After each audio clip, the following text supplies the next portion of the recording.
In Capital News tonight, President Dr. Samia Suluhu Hassan calls on member countries of SADC to direct their energy towards strengthening the agricultural sector.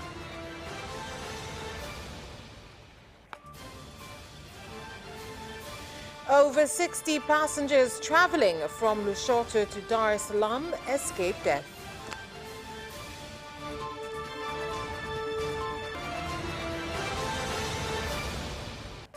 And in sports news, SportPesa gives Singida Fountain Gate 50 million bonus.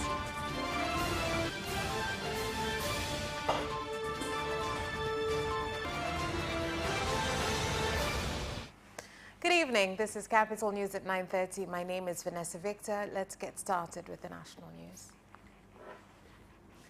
The President of Tanzania, Dr. Samia Suluhu Hassan, during the 53rd SADC Parliamentary Forum in Arusha region, has called on member countries of the Southern African Development Community SADC to direct their energies towards strengthening the agricultural sector, which, despite being the only way to ensure food security, can also provide employment for the youth. In the SADC region, with a total population of about 380 million, we have about 51.3 million of food insecure people as per estimation of 2020-2021, representing an increase of 25.7% from that of 2019-2020. In just 1 year, there has been an increase of uwekezaji katika eneo la kilimo, hasa kwenye uwekezaji ambao tunataka kilimo kiwe ni kilimo cha kisasa, na lengo lake ni kwa ajili ya kuhakikisha Tanzania na pia jumuiya ya nchi za kusini mwa Afrika inajitosheleza kwa chakula. To occupy our minds, and I'm sure we will not lose any opportunity to see how we can take it further forward. And I here must appreciate the support that we have had from heads of state so far in bringing this mission to realization. Over 60 passengers traveling from Lushoto district to Dar es Salaam city with a bus from Mining Nice Company have escaped death after the brakes on the bus failed while driving down a steep hill on the Usambara Mountains.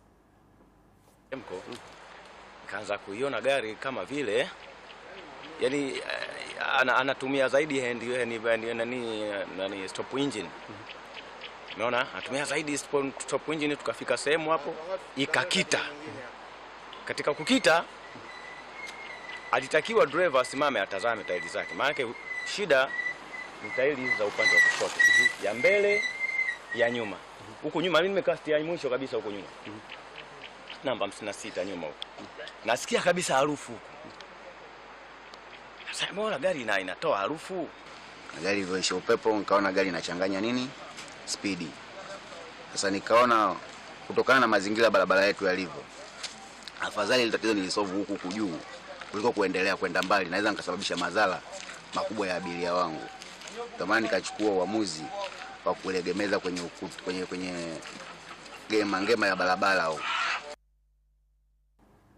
And produce traders in Nyachijima market at Kasulu Town Council in Kigoma region have striked for 3 consecutive days, closing down over 200 shops and 20 warehouses to call for the council to issue permits to allow for transport of produce and reduce the rent for stalls. The situation has adversely affected citizens and buyers from outside Kigoma region. Iliyoko mbele yetu tunataka vibali vitumike kama vilivyokuwa mwanzoni. Tulikuwa tunatumia vibali vya kilimo, lakini sasa hivi havipo. Mtu ananunua mzigo wake hana kibali cha kusafirisha. Ndicho tunachohitaji, vibali. Niomba serikali ya halmashauri hii ya wilaya Kasulu, hasa Kasulu mjini, ishughulikie hili swala haraka iwezekanavyo ili kunusuru wafanyabiashara wanaopeleka mazao masokoni ili kusudi wasije wakakuta myumbo wa bei, maana biashara zetu zimekuwa zinapanda na kushuka. Na lengo la serikali katika kusajili, serikali inahitaji kupata takwimu ya magudano yaliyopo pamoja na mazao ambayo yapo katika maeneo yote ya Tanzania. Lakini katika swala hili ikatokea upotoshwaji ambao ulifanywa na watu kwa makusudi, kwamba badala ya kusema kusajili wakasema magodauni yale yanatakiwa kurasimishwa. And the Land Transport Regulatory Authority, LATRA, has said that the directive by the Prime Minister, Kassim Majaliwa, to start night transport services is awaiting confirmation by the National Road Safety Council, whereby they have expressed concern on the new 3 a.m. routes being the cause of accidents. Waziri Mkuu ametoa agizo la jumla, na ndio maana hili swala la utaratibu ni la kuweka mstari. Utaratibu inawezekana tukasema mabasi labda yaanze saa 10 alafu yamalize safari, yani saa 10 labda jioni, alafu likamaliza labda karibu na alfajiri, lakini inategemea pia basi linakwenda wapi.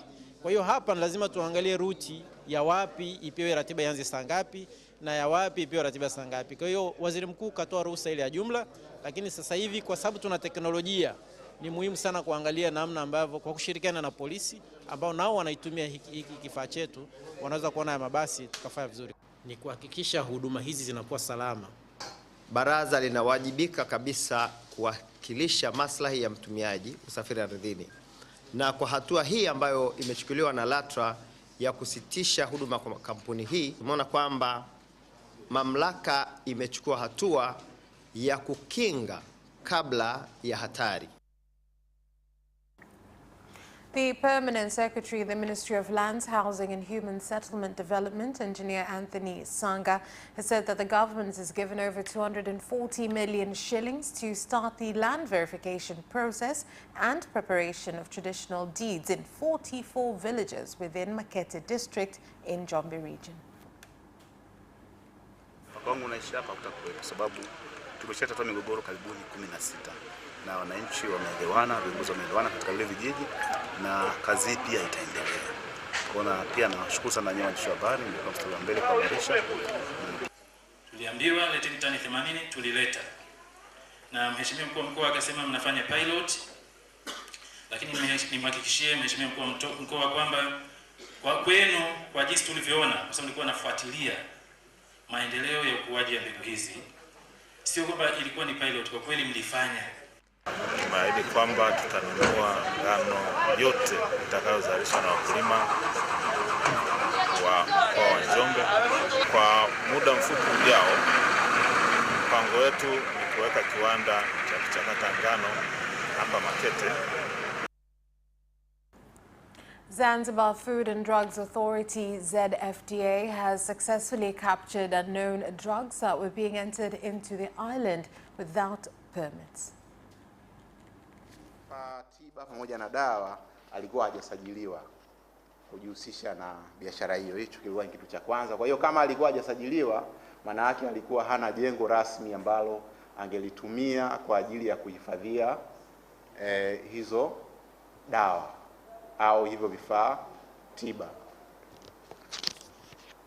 Baada ya hapo, kitu cha pili ambacho tulichogundua ni kwamba bidhaa hizi ambazo walizokuwa wameziingiza zilikuwa hazijasajiliwa na wakala wa chakula na dawa. Kwa hiyo kama zilikuwa hazijasajiliwa, maana yake tulikuwa hatuna garantii ya ubora wake, usalama wake wala ufanisi wake. And Tanzania Tourism Board has given an honorary certificate to a tourism ambassador, Macon Dunnigan, who is a United States national and aged 63 after he successfully climbed Mount Kilimanjaro over 50 times. The ambassador is the only tourist of his age to reach the peak of the mountain. Kilimanjaro climbing experience where we're getting ready to start, as many people know, Everest Base Camp, and we're going to start Kilimanjaro Base Camp climbing where they go to Kibo huts and come down without having to summit. And that way they get the feel of the mountain, get an idea, and then they come back. Ukiangalia umri wake ni miaka 63. Ni mtu mzima, na mtu mzima miaka 63 sio rahisi sana kupanda mlima Kilimanjaro. Sasa sisi kama bodi ya utalii tumeona hilo ni eneo muhimu sana, ni soko zuri sana kutoka Marekani, na tunataka ku target miaka 55 mpaka miaka 63. And thousands of residents of Arusha have had to walk long distances, and others have been unable to go to work, with students also going back home. This follows a strike by drivers of passenger buses who claimed that they have done so because the bajajis, the three-wheelers, have interfered with their activities. Safiri ni shida. Tunachoomba sisi ni kwamba yani mwafaka upatikane ili tujue watoto wetu wanaendaje kwanza shule. Sisi tumeamua kusitisha leo huduma ya daladala kwa sababu sisi bwana, bajaji zinatukera. Bajaji zinatuokotea kama daladala. Na mimi kwa shauri serikali tu itengeneze mahusiano ya pamoja, kila mmoja afanye kazi, yote tuna mapenzi barabarani. Huyu akifanya kazi anapata riziki yake anaondoka, na anafanya kazi anapata riziki yake anaondoka. Haya mambo yote ambayo tumekubaliana, si ndio? Kuanzia leo nitamuelekeza OCD yeye mwenyewe asimamie ruti zote ambazo zilikuwa zimekufa zirudi. That's all for the national news. International news is next.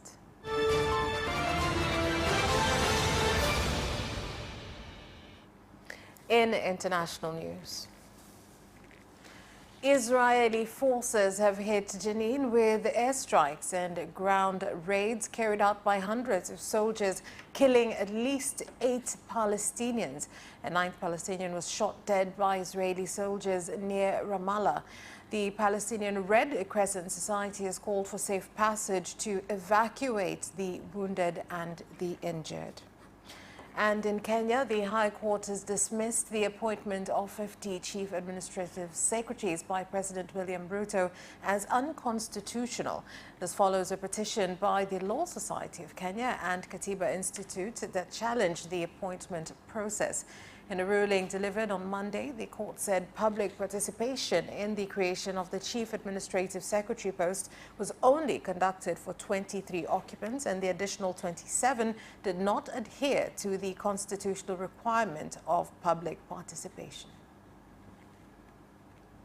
Office of Chief Administrative Secretary, created by the 1st and 5th respondents and contained in the Kenya Gazette Special Issue number 12432, dated 12th of October 2022, and which announced the vacancies thereof, is unconstitutional. B, that whereas there was some reasonable public participation on the first complement of 23 chief administrative secretaries, there was no such participation regarding the additional complement of 27 office holders. C, that the entire complement of 50 chief administrative secretaries, which is to say all the second to the 51st interested parties, is unconstitutional. And fundraising for the French policeman who killed a teenager at a traffic stop has been growing, resulting in outrage among politicians and activists. Set up by Jean Messia, a former advisor to the French far-right politician Marine Le Pen, the appeal on GoFundMe has raised 963,000 euros, which is equivalent to $1.05 million at the time of writing this Monday. And that's all for the international news. Business news is next.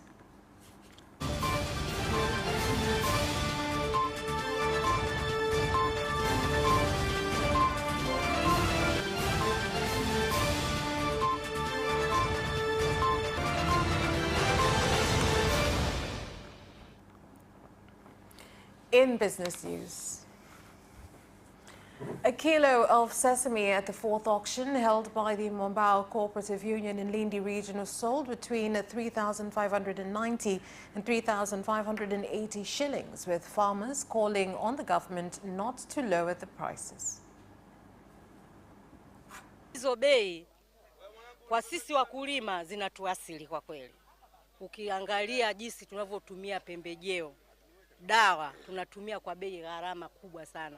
Kwa vile zinavyozidi kushuka hizi bei, si hatupati kitu chochote. Kwanza tunaanzia swala upandaji, parizi, sawa. Zile pembejeo, zile dawa ambazo tunatumia kuua nyasi, sasa hivi zimekuwa bei ya juu zaidi. Sasa hivi tunanunua lita moja kwa shilingi 15,000. Sawa. Sasa je, ili uweze kupata ekari 5 au 6 ni changamoto kubwa.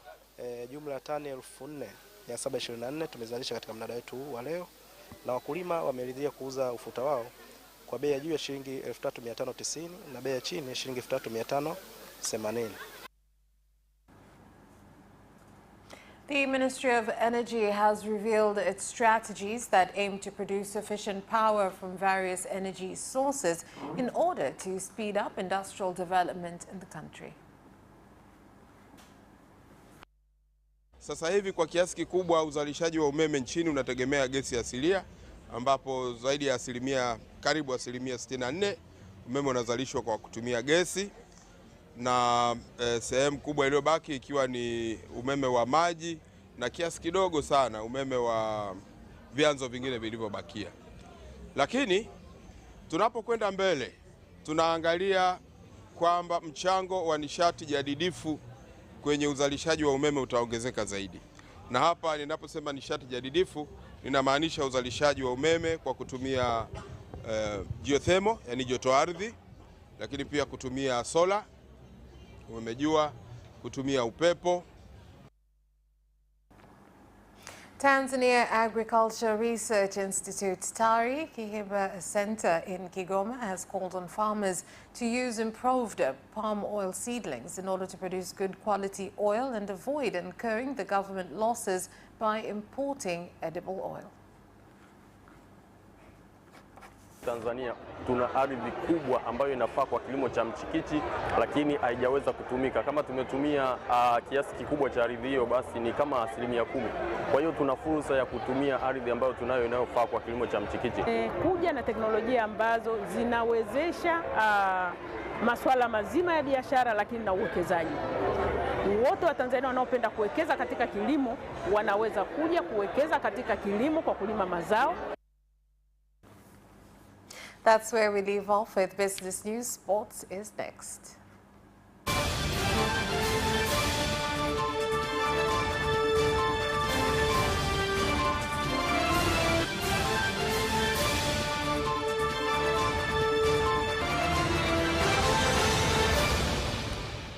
Now in sports. Singida Fountain Gate Football Club has received 50 million shillings from their main sponsor, SportPesa, as a bonus for finishing the league in 4th position. Wangekuwa ni wa kwanza, of which na tamani kabisa katika msimu unaokuja wakijiweka vizuri sana waweze kufanya vizuri, wasishuke hapa ambapo wameweza kufika mwaka huu, ili na sisi nembo yetu ya SportPesa iweze ikapanda zaidi. Kwa hatua ambayo wao wamefika, tutawapa bonus ya shilingi milioni 50 kwa kufanya hivyo. Hakika tumeweza jambo hilo na linatufanya sasa tuje tushiriki mashindano ya kimataifa, kwa maana ya mashindano ya shirikisho la CAF kwenye nafasi hiyo. Na motisha kama huu ambao SportPesa wanatupatia sisi ni chachu ya kufanya vizuri msimu huu tunaoanza ambao dirisha lake limefunguliwa juzi. The government of Malawi has invited Young African Sports Club to their Independence Day celebrations in July 6th this year, where they will play the Big Bullets. Malawi. Kwa hiyo hapa muelewe kwamba tunakwenda pia kula ubwabwa na rais wa Malawi. Tumekula ubwabwa na rais wa Tanzania, tunakwenda pia kula ubwabwa na rais wa Malawi. Hii ni heshima kubwa ambayo klabu yetu imeipata, kuwa klabu ambayo inakwenda kucheza mchezo wa kirafiki, mchezo maalum kwenye maadhimisho ya sherehe za uhuru. Hakuna sherehe namba 1 kwenye taifa lolote inaozidi sherehe ya uhuru wa taifa hilo. Kwa kwenye sherehe hii wa Malawi wameona klabu ya Young Africans tuna vigezo vyote vya kwenda kutoa burudani siku hiyo. Mwaliko huu pia itakuwa ni sehemu ya kuanza maandalizi ya mashindano yanayofuata. maana mbele yetu kuna mashindano. Tunaenda kule Tanga. Kwa hiyo Tanga tutarudi katika mashindano ambayo hayako kabla msimu kwanza. And Magnet Youth Academy has said it will run a football clinic in association with Spanish club Celta Vigo at the JMK Park in Dar es Salaam. Sasa hivi tunategemea kuanza kliniki ambayo itaendeshwa na makocha kutoka Celta Vigo ambao ni wataalamu kwenye mpira ya vijana na watoto. Kwa hiyo kwa sababu na sisi Magnet kazi yetu kubwa ni kutengeneza vipaji na pia kuendeleza vipaji vya watoto. Kwa hiyo hatuna budi kwamba tupate knowledge ya wenzetu kutoka huko nje wanafanyaje ili waweze at least kuwatengeneza watoto na mpaka wakaja ukubwani wakaja kuwa wazuri zaidi. And that sports item ends our news bulletin. On behalf of everyone who worked to bring you this bulletin, my name is Vanessa Victor. Thank you for watching. Good night.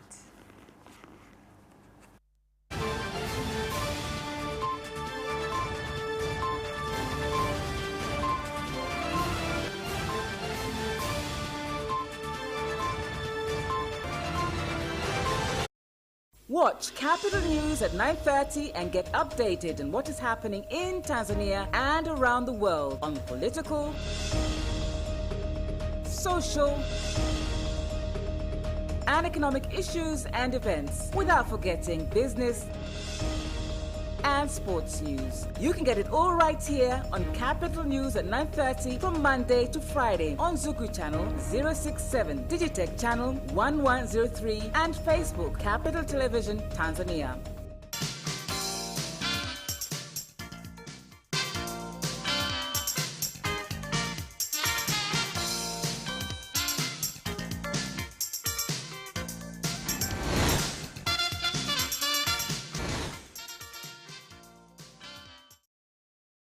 Mtazamaji wa ITV, msikilizaji kupitia Radio 1 na Capital Radio na wanaotufuatilia kupitia mitandao mbalimbali ya kijamii. Karibu sana kwenye Kipima Joto, kipindi cha saa 2 kuanzia hii saa 3 mpaka pale